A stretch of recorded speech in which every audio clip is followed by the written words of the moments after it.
सुप्रभात. श्री परमरहस्य वाचन अध्याय 9 श्लोक क्रमांक 4 ओवी क्रमांक 26. किंकरवाणी समायुक्तो लिंगरूपेण जंगमम मनसा भावयत्येव भक्तस्थलमसमंचितव.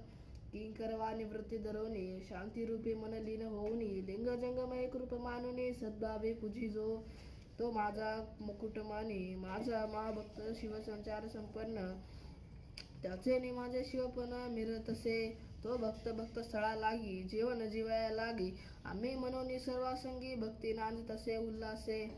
अर्थ प्राणभिमानंच गृहदारादिकं तथा अपर्येत व परया भक्त्या भक्तस्थल सुबुद्धिमान.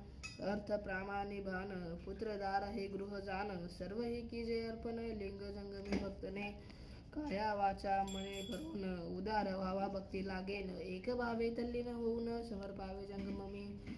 अमृताहुनी अधिक प्रसाद मानी तो देख, सकळ तीर्था विशेष पद तीर्थ मानी. त्यासी शिवलिंग जंगम प्राण, होऊनी सत्व ते असे जाण, ही खून जगती सत्य शरण, जे भक्ती पंथाला दिले.